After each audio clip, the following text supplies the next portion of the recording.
The air was thick with dust and tension as the crowd settled into the wooden bleachers, boots scraping against hay-strewn steps.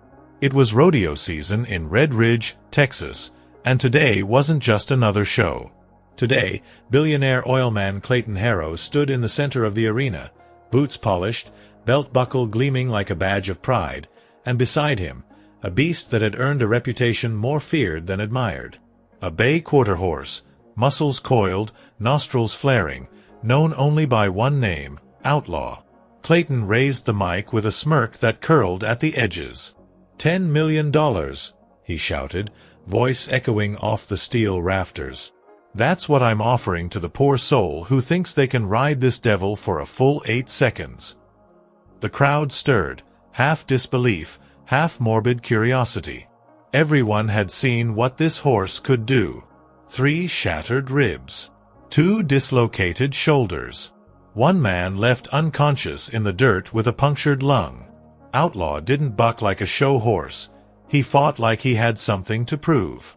In the front row, Savannah Lane, a sharp-eyed rodeo medic with a history of patching up broken cowboys, leaned forward. She'd seen wrecks, sure, but the wreck that Outlaw left in his wake was different. There was fury in that horse. Controlled chaos. And maybe something darker. She muttered under her breath, a horse like that don't just fight for sport, he fights for something he lost. Just when Clayton started mocking the silence, calling the crowd spineless, a lone figure stepped forward from the holding gate. He didn't wear glittering rodeo gear or flashy spurs. Just worn jeans, dust-covered boots, and a beige shirt with a single button missing.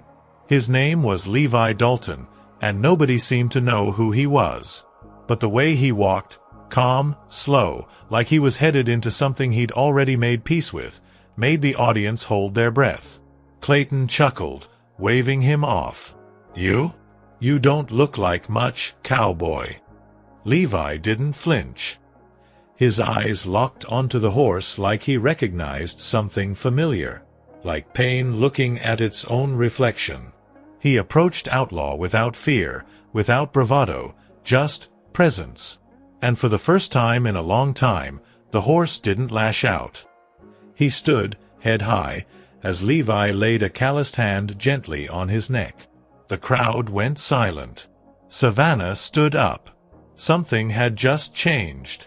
No one could explain it, but they all felt it. No one said a word. The crowd, once rowdy and restless, now sat frozen, like the very air had thickened with something ancient. Levi Dalton kept his hand on Outlaw's neck, fingers still. The horse didn't move, didn't snap, didn't rear. Just stared at Levi, ears twitching slightly, like he was trying to understand the man in front of him. It was the kind of quiet that made men hold their breath and women clutch the edges of their seats. Something about this moment felt sacred or dangerous. From the sidelines, Savannah Lane narrowed her eyes, trying to read Levi from afar. She'd seen him now, not just how he walked, but how he didn't flinch. How he didn't puff up like most men did before a ride. He wasn't cocky, wasn't scared. He looked burdened, like someone carrying ghosts under his skin. And the way that horse responded? That wasn't normal. Horses like Outlaw didn't submit. They fought. Always. But now, the most feared animal in Red Ridge looked almost calm. Clayton Harrow, arms crossed, laughed bitterly. "Don't let the stillness fool you," he barked.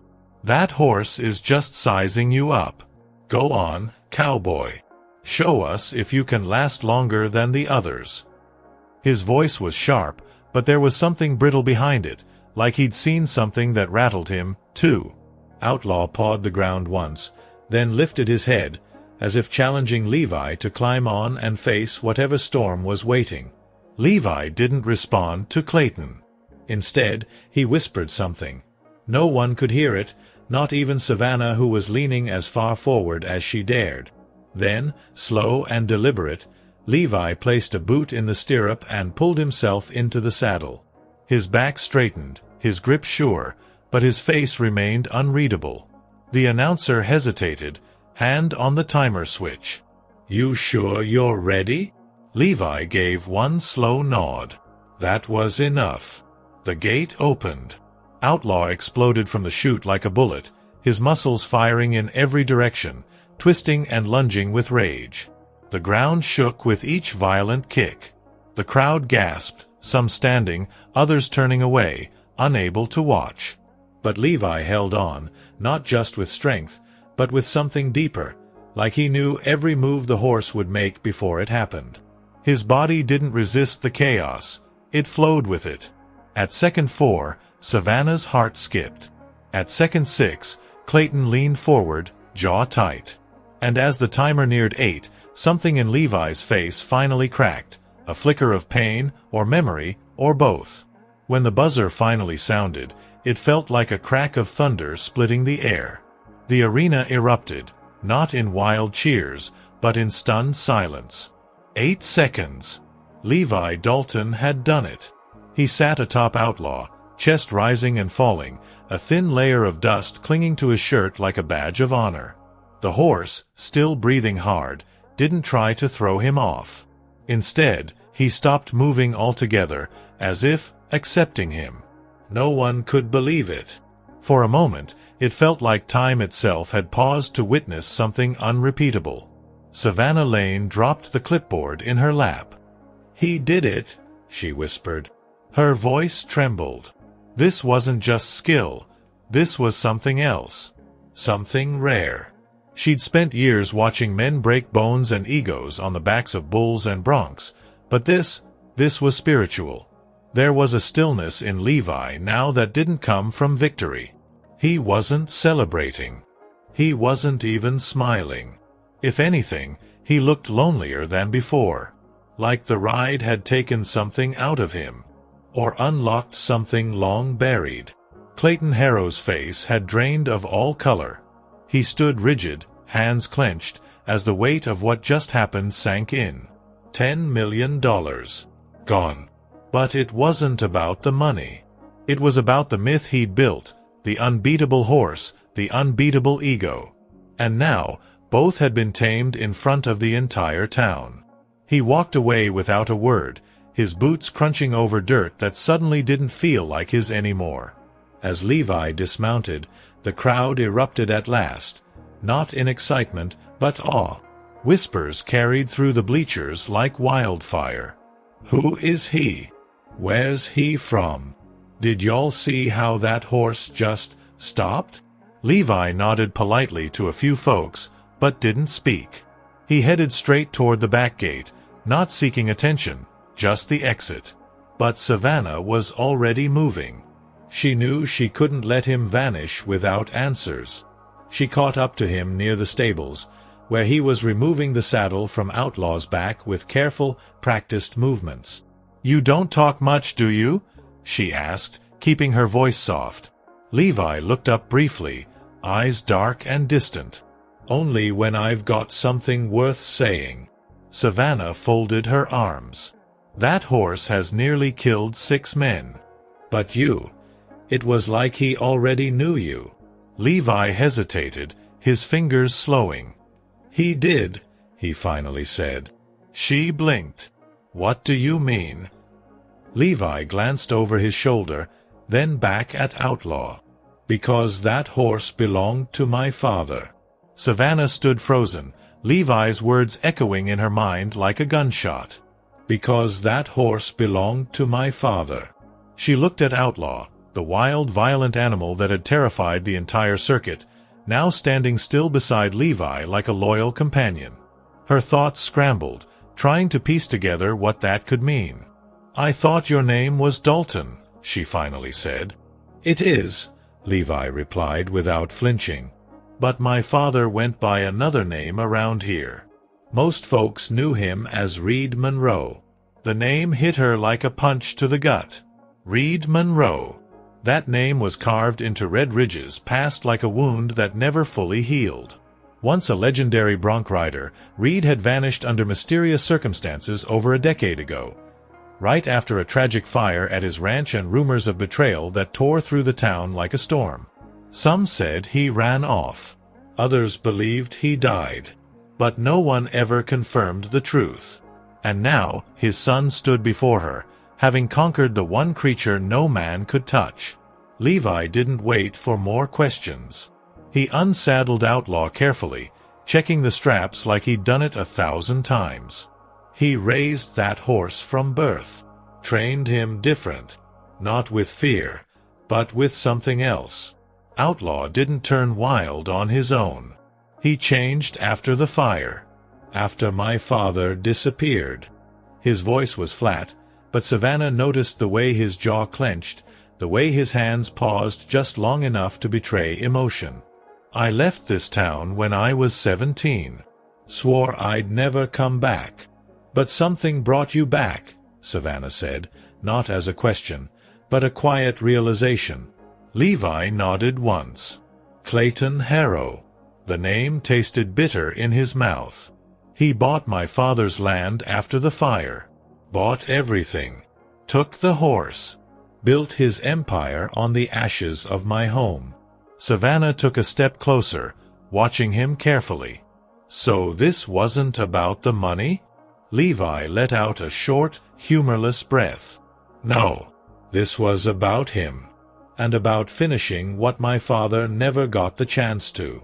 A distant cheer from the arena pulled their attention for a moment, but Savannah's eyes stayed on Levi.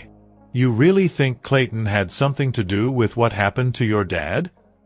Levi looked back at her, and for the first time, his voice shook just slightly. I don't think. I know. And just like that, the story shifted, from a rodeo legend to a buried truth clawing its way back to the surface. That night, the quiet town of Red Ridge settled under a sky thick with stars, but Levi Dalton didn't sleep. He sat on the edge of an old motel bed, the creak of the springs beneath him lost beneath the sound of his thoughts. On the nightstand beside him lay a weathered photo, his father, Reed Monroe, smiling beside a younger version of Outlaw. The horse was barely a colt then. Levi traced the photo's edges with his fingers, the paper soft from years of being folded and unfolded. This wasn't about a horse anymore. It never was. Meanwhile, Savannah Lane stood by the window of the clinic, staring out toward the arena where everything had changed. She couldn't shake what Levi had said, not just about the horse, but about his father. Everyone in Red Ridge had heard whispers back then. That the fire at the Monroe Ranch wasn't accidental. That Clayton Harrow had been there that night. But no one had ever spoken those rumors out loud, not with Harrow holding half the county in his pocket. Until now. Back at the motel, Levi pulled open a dusty duffel bag and retrieved a locked metal box. It was one of the few things he salvaged from the remains of his childhood home. The key, which he'd worn around his neck for years, slid in with a soft click. Inside were old documents, letters, and one photograph that made his blood run cold. It was a picture of his father standing with Clayton Harrow, younger, smiling.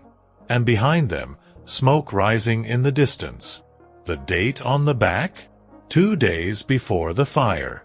The next morning, Levi met Savannah by the stables. She was waiting, arms crossed, concern etched across her face. You didn't ride out of town, she said. Levi shook his head. Not yet. He handed her the photo. Tell me what you see. She studied it, frowning. That's Harrow. And the Monroe Ranch. 2 days before it burned, Levi confirmed. Savannah looked up slowly. Why would your dad be with him? Levi's voice dropped to a whisper. That's what I'm going to find out. At that moment, a ranch hand burst around the corner, panting. You need to come quick. Outlaw's gone. Levi's chest tightened. What do you mean gone? Someone cut the lock on his stall. He's not on the property. Levi turned to Savannah, eyes burning. It's Harrow. He knows I'm digging. And with that, everything they thought they understood began to unravel, fast. The morning sun barely cut through the fog that had settled over Red Ridge, casting a gray veil over the ranch fields. Levi Dalton stood at the broken stall gate, The padlock split clean in half on the ground. It wasn't a random act. This was deliberate. Clean, fast, professional. Outlaw was gone, and whoever took him didn't leave much behind. But Levi knew better than most. Even the best thieves leave traces when they don't understand what they're dealing with. Beside him, Savannah Lane crouched near the fence line, examining a series of faint hoofprints. "He didn't go willingly," she muttered, brushing away some loose straw. "See how deep these are." "He resisted. Was forced." Levi clenched his jaw, scanning the horizon. "He won't run far. Not from me. But if Harrow has him..." He didn't finish the sentence. He didn't need to. The air was already thick with unspoken threats. What Clayton couldn't destroy in the arena, he now aimed to bury in silence. They followed the trail beyond the ranch, out toward the abandoned logging road that wound through the foothills. Levi moved with purpose, his boots crunching over dry brush, eyes locked on the faint path ahead. Savannah kept pace, her breath steady, but inside her chest, something twisted. "You think this is about your father?" she asked quietly. Levi didn't look at her. "No. It's about what my father knew." He paused, pointing to a broken fence post. "He was going to expose Harrow. That's why he died." They found Outlaw's bridle about 3 miles in, tossed near a broken-down cattle gate. It was frayed, torn at the side like it had been yanked off in a panic. Savannah picked it up slowly. "He fought back." Levi nodded. "And that's exactly what Harrow didn't count on." His voice was low, steady, but filled with fire. "You can't control a horse like Outlaw with fear. That's why he turned on everyone else. But he remembers me. He knows I'm still looking." Just then, a truck engine echoed in the distance, slow, heavy tires on gravel. Savannah stiffened. "Someone's coming." Levi stepped in front of her instinctively, pulling a folded map from his back pocket and tucking it into her jacket. "If I'm not back in an hour, take this to the sheriff." Savannah blinked. "What are you talking about?" "I'm done running," Levi said, eyes sharp as steel. "But Harrow's not done hiding." As the truck drew closer, Levi stepped out of the trees, alone, and disappeared into the rising dust. The pickup truck came to a slow stop, its engine rumbling like distant thunder. Dust rolled off its tires as the driver's door creaked open. Levi Dalton stood firm, arms at his sides, heart steady but eyes sharp. From the driver's seat emerged Clayton Harrow, wearing a crisp button-down shirt and a face that looked carved out of stone. He took off his hat and wiped the sweat from his brow, like this was just another morning. "You've stirred up a lot of ghosts, son," he said calmly. Levi didn't respond right away.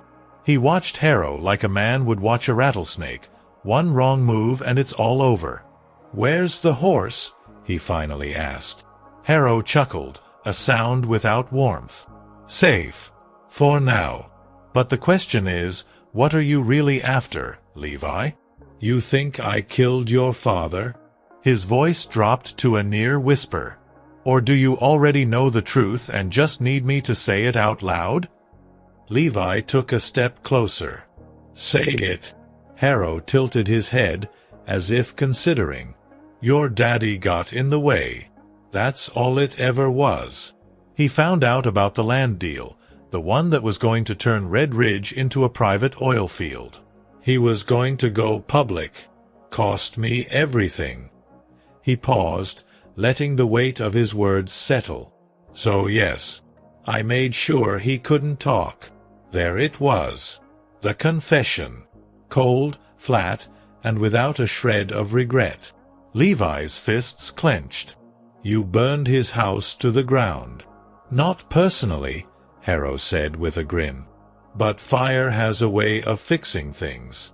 Until now, apparently." His eyes narrowed. "That horse? He was never yours. He's just another piece of what your father left behind. And trust me, Levi, I don't leave pieces lying around." Back at the edge of the woods, Savannah Lane crouched behind the tall grass, hand wrapped around the map Levi gave her. She had followed him. She knew she shouldn't have, but something told her this moment would decide everything. Her breath caught in her throat as she heard Harrow's voice carry through the trees. She reached for her phone, fingers trembling, but the signal was dead. Completely. Levi stepped closer, his boots kicking up dust. "You talk too much, Harrow. That's always been your weakness." Harrow's smirk faded. "And yours," he said, "is thinking the truth makes you stronger." Levi's voice dropped. "No. It just makes me dangerous." Somewhere nearby, a horse neighed, sharp, desperate. Outlaw was close. The scream of the horse cut through the woods like a siren, wild, panicked, and close. Levi Dalton turned his head toward the sound, his heart thudding like a war drum. It was Outlaw. He was nearby, but he wasn't alone. Levi could feel it. There was tension in the air, something thick and electric. Harrow's smug expression faltered just a moment. "You're too late, Dalton," he said. "You should have left this town the day you came back." Levi's voice was ice. "You're still trying to control everything, even what you never understood. My father. That horse. Me." Harrow took a step closer, eyes dark. "Your father was a fool. He thought loyalty meant something in a town built on greed. But you, Levi, you're just a ghost chasing ashes." Levi didn't move. "I'm not chasing anything. I'm finishing it." Before Harrow could reply, a loud crack echoed behind them, the sound of hooves against wood. Out of the shadows burst Outlaw, eyes wide, coat soaked in sweat. He was dragging a length of broken rope behind him, and his flanks were marked with fresh cuts. Someone had tried to restrain him, violently. Levi stepped into his path instinctively, arms raised. "Whoa, boy, it's me." For a terrifying second, it looked like Outlaw might barrel straight through him, but then he stopped. His chest heaved, his head lowered. He remembered. Savannah watched from the trees, her hand over her mouth. Harrow snarled. "You think that animal means something? He's a broken tool. He's mine." Levi turned slowly, standing between the horse and the man who tried to destroy everything. "He was never yours. You only know how to take.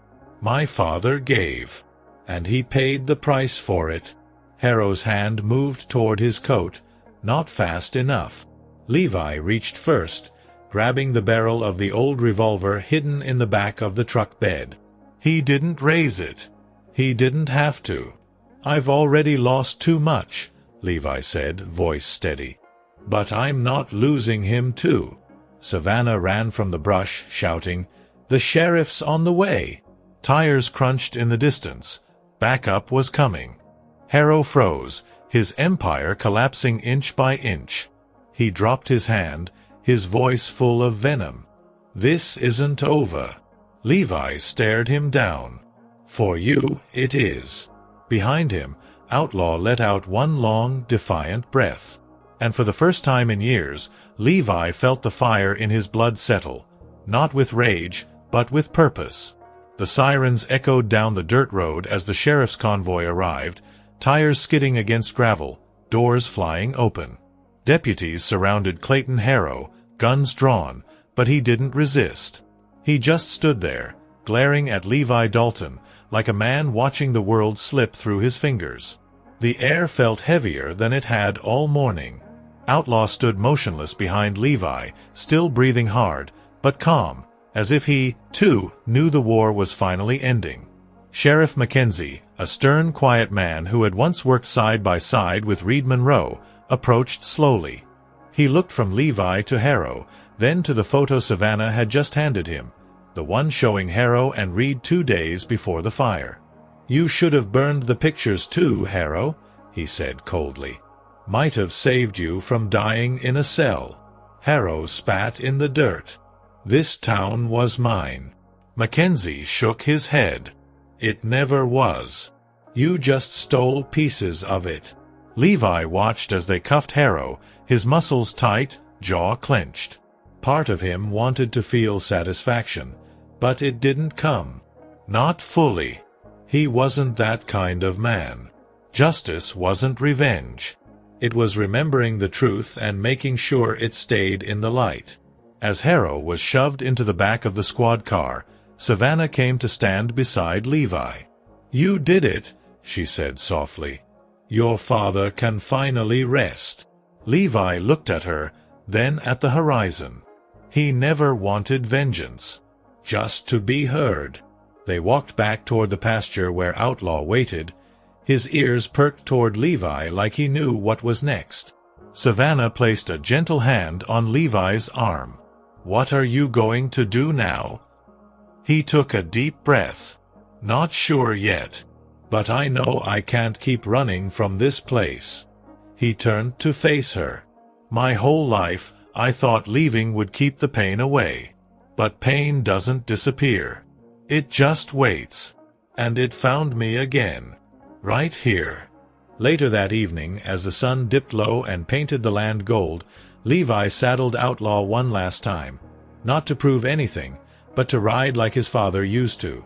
Not for glory, not for revenge. Just for peace. Savannah stood at the fence line, watching him, arms crossed, tears drying on her cheeks. She knew this wasn't the end. It was the beginning of something neither of them had planned for. Outlaw trotted gently under Levi's steady hand, the two of them moving like a single thought. And for the first time since the fire, Red Ridge felt whole again. But one final letter still waited to be opened, left behind by Reed Monroe. The morning after Harrow's arrest, Levi Dalton sat on the porch of what remained of the old Monroe ranch. The house was gone, just a scorched foundation and a few weathered fence posts standing like silent sentinels. But the land, the wind, the air, it all still carried his father's presence. In his hands, he held a yellowed envelope. On the front, written in faded ink, were the words, "For my son, when he's ready." It had been tucked inside the metal box Levi kept locked for years, too afraid to face what it might say. Savannah Lane sat beside him in silence, offering quiet support. She'd been there every step since his return, steady as the horizon. Levi hesitated, then carefully opened the letter. The paper was delicate, almost brittle. His father's handwriting was rough but deliberate. "Levi, if you're reading this, it means the truth finally found its way home." Levi swallowed hard. The words didn't bleed pain, they held peace. "I couldn't stop Harrow. I tried. But I knew one day you might be stronger than me. Strong enough to stand where I fell." Each line carried weight, but also light. Reed Monroe hadn't written to warn him or beg for justice. He'd written to remind him of who he was. "Don't let this place turn you hard. The land, the horse, even the pain, they're not curses. They're what made us. Don't carry my anger. Carry the truth." Levi read the letter twice before folding it carefully, placing it back into the envelope like it was something sacred. They buried it beneath a new fence post Levi drove into the earth with his own hands, right where the front gate once stood. He didn't want a statue or a headstone. Just something that would last. Outlaw stood nearby, grazing quietly, no longer the monster people once feared. Savannah walked up behind Levi and slid her hand into his. "What now?" she asked. He looked out at the hills, a small smile on his lips. "Now we rebuild. Maybe not the house, but the name." Weeks passed, and Red Ridge began to change. The story of Reed Monroe's death and Levi's return spread farther than anyone expected. Clayton Harrow faced federal charges. The land deals were reversed. And the Monroe name, once a ghost, was now spoken with pride again. But Levi didn't care about headlines. He cared about the quiet rides at dawn, the soil between his fingers, and the way Outlaw nuzzled his shoulder every time he stepped outside. Some scars stayed, but others healed. And under that endless Texas sky, Levi finally found what his father never could: peace and a reason to stay.